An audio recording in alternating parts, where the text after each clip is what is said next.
পরিবেশ, বন ও জলবায়ু পরিবর্তন উপদেষ্টা সৈয়দা রিজওয়ানা হাসান বলেছেন, সকল ক্ষেত্রে পরিবেশ বান্ধব পাটজাত মোড়কের ব্যাপক ব্যবহার নিশ্চিত করা হবে। তিনি আজ রাজধানীতে অনুষ্ঠিত পরিবেশ বান্ধব পাট খাত এবং পাট শিল্পের সমস্যা উত্তরণ বিষয়ে মতবিনিময় সভায় কথা বলেন। বাংলাদেশ জুট মিলস অ্যাসোসিয়েশনের চেয়ারম্যান মোহাম্মদ আবুল হোসেনের সভাপতিত্বে অনুষ্ঠানে পাট ও বস্ত্র এবং নৌ পরিবহন উপদেষ্টা ব্রিগেডিয়ার জেনারেল অবসরপ্রাপ্ত ডক্টর এম সাখাওয়াত হোসেন এবং দেশের বিভিন্ন পাটকলের প্রতিনিধি এবং বিশেষজ্ঞরা এতে বক্তব্য রাখেন। সভায় পাট ও বস্ত্র উপদেষ্টা জানান, পাট পণ্যের বিস্তারে প্রথমে ধান, চাল ও গমের বস্তায় পাটজাত মোড়ক ব্যবহার নিশ্চিত করা হবে।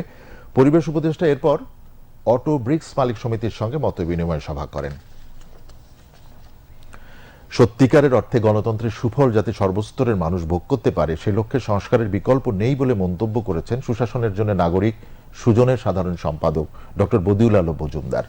তিনি আজ ঢাকা বিশ্ববিদ্যালয়ে আন্তর্জাতিক গণতন্ত্র দিবস উপলক্ষে ব্র্যাক বিশ্ববিদ্যালয়ের BRAC institute of governance and development আয়োজিত অভ্যুত্থানের 40 দিন মানুষ কি ভাবছে শীর্ষক অনুষ্ঠানে বক্তব্য রাখেন। সবাই আরও বক্তব্য রাখেন বিআইজিডি নির্বাহী পরিচালক ইমরান মতিন, ঢাকা বিশ্ববিদ্যালয়ের সমাজবিজ্ঞান বিভাগের সহযোগী অধ্যাপক সামিনা লুৎফা, বৈষম্য বিরোধী ছাত্র আন্দোলন এবং নাগরিক উপকমিটির রওনক জাহান, মামুন আবদুল্লাহি, মোহাম্মদ আসাদুজ্জামান এবং সামান্তা শারমিন।